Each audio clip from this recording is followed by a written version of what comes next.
Perhaps I'm approaching this song a bit differently as I introduce this video in comparison to other Ad Infinitum tracks I've covered previously. Because maybe this isn't necessarily the freshest of takes in comparison to Marching on Versailles, See You in Hell, or Fire and Ice. All three of those songs were fresh listens. This is part of the reason I took a gamble with Ad Infinitum in the first place. I did something that I don't often do, and I've spoken before on this point. When I buy albums outright, I tend to do it when I have a familiarity with the artist, and I'm an existent fan of theirs, and maybe there are a couple projects in, let's say, maybe 2 or 3 or 4, and I know the craft, right? I'm very well established in regards to my reception to that artist. I feel, okay, on faith, it's my money's deserved and will go to a satisfactory piece of work. Or perhaps maybe just an early introduction. I'm like, hey, I like this initial track, or these 2, I'd like to hear the rest of the album, and so then maybe I make my purchase. I took a gamble with Ad Infinitum, and I bought all their tracks outright, having not covered any of their albums.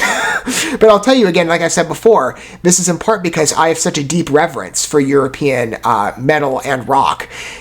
I'm a metalhead myself, but the European landscape is just so full of talent. And it is a more, in my circles, niche space that I feel very unique and privileged to have positioned myself in this self-led journey. But one every time I venture back into this space, I'm deeply satisfied.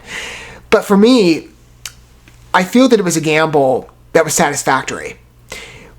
As I've explained before as well, when I first covered this group, it's only because I found Ad Infinitum in the first place because of Mortemia, Norwegian one-man gothic symphonic metal artist, you're not familiar. And a lot of his work off of some of his recent entertainment offerings through the Pandemic Pandemonium sessions and the COVID Aftermath sessions now have not only featured his artistic talents in the instrument structure and the piece structure, as well as his vocals occasionally, but in a collaboration with another established female artist within the European circuit, or even beyond European.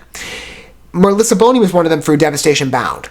I forget what track number it is on that album, but it's my favorite of the grouping thus far. And all the tracks I've listened to from him have been great, unique in their own way, but Devastation Bound really impressed me. So much so that I'm like, I had said for a while my intention was to use him as a pathway to exploring new entertainment in the European world. And for me, I said, there's many groups that he's covered and spotlighted in regards to collaborative artists that I want to take a look at. What order should I cover them in? How about Ad Infinitum first? And that's where I get to Live Before You Die. Because as I said, this isn't as much of a fresh look in comparison to some of the others. I listened to a sample as I was perusing through, accumulating the music onto my phone and my iTunes collection.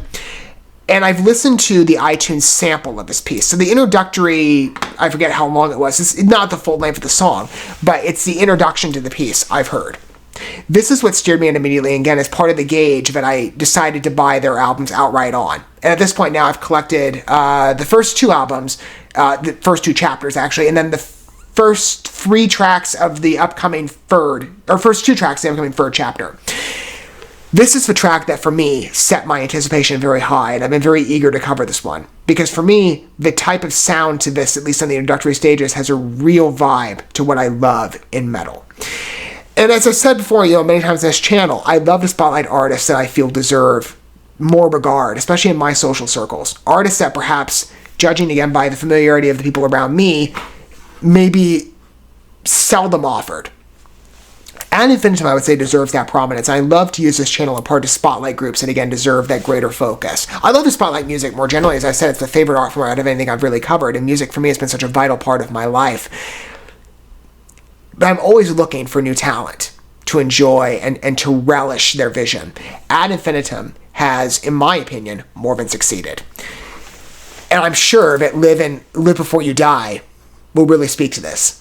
I'm going to go ahead and pull up the lyric video, actually. I said before in the past as well, maybe for those of you who follow music-related coverage, you can attest to this, that I like to provide every accommodation possible to suit viewer taste. And so I do tend to provide the lyrics in my videos, and they track along with the piece in the physical video, not just in the description or something, as we proceed. I don't have to provide that in this case, so I appreciate the generosity. It does save me a little work, even though it's kind of fun to put the lyrics in. It does take time, admittedly, but I like providing that for you. But in this case, the artists have done so. I hope that you experience the same level of elation that I have had over the past couple of works. Again, the first 3 listens were entirely fresh, But this, again, is part of what set me forward with Ad Infinitum and made the decision immediately. Like, out of those artists I've spotlighted thus far, for the most part, although Linda Toni Gran was first, because she was another one of those collaborative artists that worked with Mortinia previously, and I looked at Follow the Cypher and her present group, because she's no longer with Follow the Cypher, she's now with Anima Veil. I've looked at them previously, so I guess she was the first. But who next? Ad Infinitum. This track, for me, was the marker. But said immediately, like, yeah, this is the next one. And I will say by the same extension, Metalite soon to follow. But let's start with Ad Infinitum, and let's talk about this track I've been very eager to spotlight. And let me sort of complete what I've heard thus far. Again, not the entire song has duration, fittingly, so it's still technically mostly a fresh listen. Anyway, except for like what was present on the iTunes sample. Okay, here we go. See, it's this introduction. Alright, just sold me immediately. It's a very traditional rock sound, but I love it.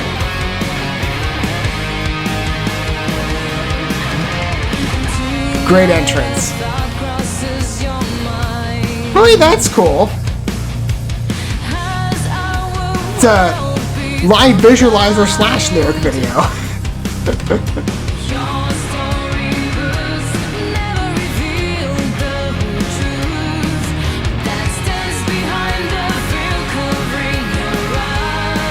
Beautiful writing, too.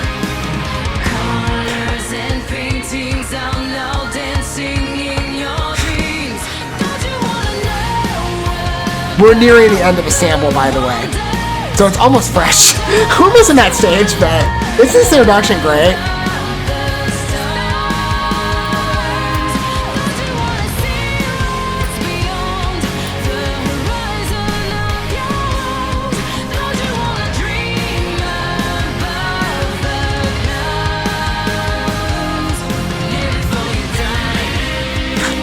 Okay, here we go. We're entering the fresh stage now.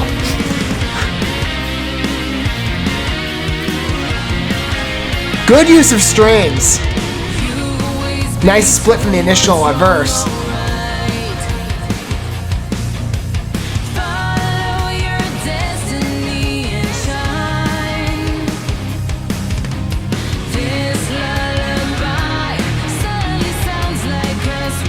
Oh, that's beautiful writing. Great line.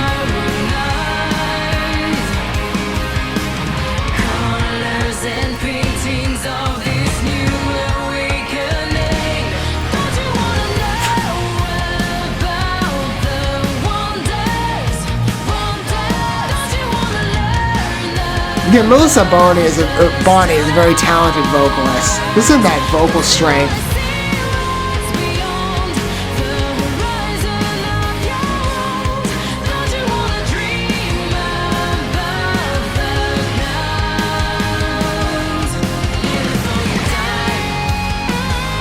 Okay, a bit of a breakdown.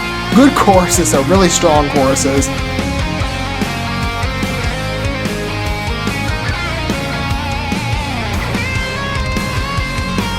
I'll tell you in part, too, that's what also made the decision was the album art. Like, I'm like, okay, this artist is going to be really strong in terms of the first listen.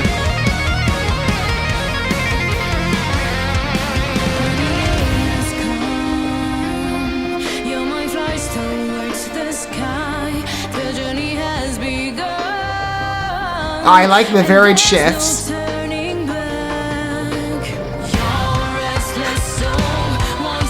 Really good pacing again.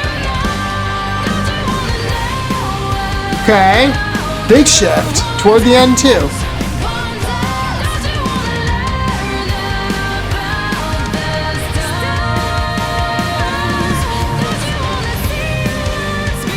Wow, her vocals take on a very softer, a much softer chic in comparison. It's interesting to see how that final, the whole music, shifts. They don't refer back anyway to the original. It's interesting to see transition of both music and vocals on a last measure key change. I've spoken before often on this point. I'm generally mixed when it comes to an end shift. It depends on how fitting of a transition it is, and it's a case-by-case basis I judge. And there's tracks that sometimes, I absolutely love the key change. I think it works. There's other times where I'm like, I'm a bit in yearning for the original verse. I did like the original staging of this, even though it's interesting to see, again, that ominous edge contained as well within that shift. I've not seen a translation as perfectly with the lyrics. The vocals. There's parts to, again, the introductory phases of a song that are softer in energy from Melissa Bonney's, talents, and she's quite exquisite here. And obviously for me, I say this with all due respect, you can I guess you can sort of see the manifesting of a range limitation, but it gives her vocals a softer edge. So it makes this end verse feel even more distinct from the original preceding verses that set this measure up in the first place. But I think it's quite good, actually. I think it delivers in a very unique way, and the way it's interluded, it's segued into for this softer, entrance, and it's got this white imagery, so it's a bit of a shift from the darker ambiance of the original, and the majority of the video, in fact, but it takes on this glow, right? And then it goes in this more energetic volume, again, that's more consistent with the introduction of the song, and then it segues into the shift. I think it was a perfect translation, and why I say, again, I judge it by a case-by-case basis, and it needs that effective transition to make it work. It has to feel organic. It can't be a change that feels too disruptive.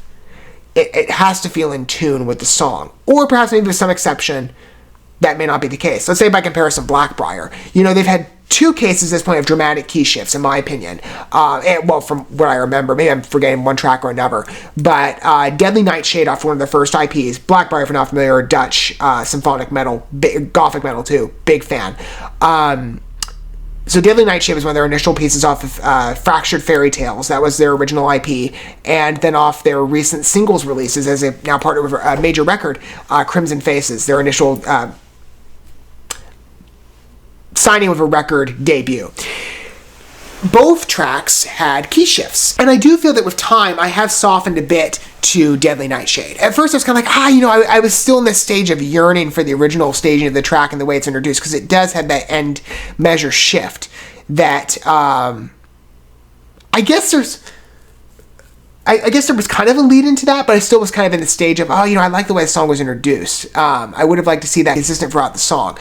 Crimson Faces, same thing. It was a split, transition, but it worked for me. So again, it's a case-by-case basis I judge the efficacy. And in some cases I make exceptions to even my general rule where I'm like, I need that proper flow to make it work for me. So it has to be seamless. This had more of a transition, but I've never seen, again, the blend of a shift in vocal energy meshed with that change. And again, maybe that is speaking to Melissa Bonney's range itself, that it does get softer perhaps when she's hitting that higher incline of her pitch. But I think it's quite exquisite, actually. Again, maybe it's an inadvertent positive compliment that enriches the transition itself. The song is beautiful, again, on the energy. Like I said, the introductory stages I already knew going in. Like, this is what sold me. The lyrics are beautifully written. What was that one line towards the end? This lullaby, towards the second verse. This lullaby suddenly sounds like a sweet lie. I love the poetry of it. Isn't that just beautiful? I come from a writing background, is what I majored in. So, of course, that's something I noticed immediately. But the energy of it's a bit unusual from what I've heard in other places. I guess you can maybe say that you've heard lines that are similar in articulation, but the line itself does feel very original. And I think it's a beautiful vision, in my opinion. And there's been times in the past I've consulted Ad Infinitum as well from the previous couple works I've covered in this first chapter, Monarchy, that fit that line as well. Even just the vision itself on the whole song. This really is a beautiful piece. And every work, we're 4 for 4 at this point, in my opinion, and Ad Infinitum really is, just like I have given regard to many other European artists on this channel, they fit very well in that space in regards to successful talents that I love to showcase and to perhaps introduce. If you're somebody that is in the position like, I've never heard this band before, I do hope that at some level this channel is providing that for you, this new route for you to take to explore talent that you're otherwise not introduced to. Maybe you've had this debut entranceway into ad infinitum through me. I'd love to hear if that's the case for you down below. Perhaps you're a longtime fan. What are your thoughts on Live Before You Die? I think it's a a great message, too, to be fair, on the lyrics. Even though, understandably, although it's told in a beautiful font, it's sometimes harder to read cursive. So maybe some of the verses are a bit harder to, see their legibility. But it's a beautiful vision, at least.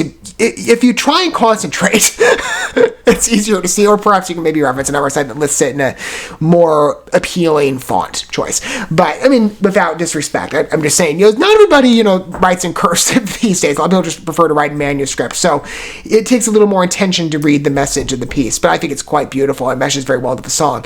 But like I said, I'd love to hear what your thoughts are down below on the piece. I've loved covering ad infinitum thus far. And I've still got a couple more too. But as far as this first chapter is concerned, I absolutely have loved it. And since like I said, I purchased the album outright on a gamble. And I've been very satisfied. As I did the same with the second album, which is coming, that's next. And at least the selection of songs I've gotten videos and stuff. Because again, I want to give as much coverage and showcase as possible to deserve talents. So be on the lookout for chapter 2, as well as many other upcoming talents from Europe. There's a slew of them. And America too. I've got a long list of tracks that are building as we speak that I want to recognize in this channel and witness with you guys in terms of first impressions. So keep your eyes peeled for whoever I've got coming next. I'm pretty sure it'll be more European talent, perhaps even ad infinitum themselves. But on a first introduction of Chapter 1, Monarchy, and more specifically in this video, Live Before You Die, satisfactory as always. I knew, based on, again, the iTunes sample that I heard, that it would be good. And it fully delivered for me. It's beautiful. It's a very traditional sound in rock, but with that talent that ad infinitum has expressed before with Melissa Bonney's vocals, it's satisfactory in every measure. And I can't wait to look at ad infinitum, not only, again, for my own playlist and consulting their first album, but I can't wait to look at more from their entertainment offerings and artistic masterpieces with you guys in the near future. Because this is a group, again, they speak to the credit I've given and regard I've given to European talent quite well. This is a group, again, like I said, this is exactly what I'm looking for. Thank you so much for watching this video. Before you bounce, feel free to drop a like and comment, subscribe to this channel with a ding on the bell, and share this video with your friends. And consider checking out the description here. There you'll find links to my other channels, as well as addresses to my other social media accounts and ways you can help support my work if you feel so inclined. May God bless you, and looking forward to when our paths cross again.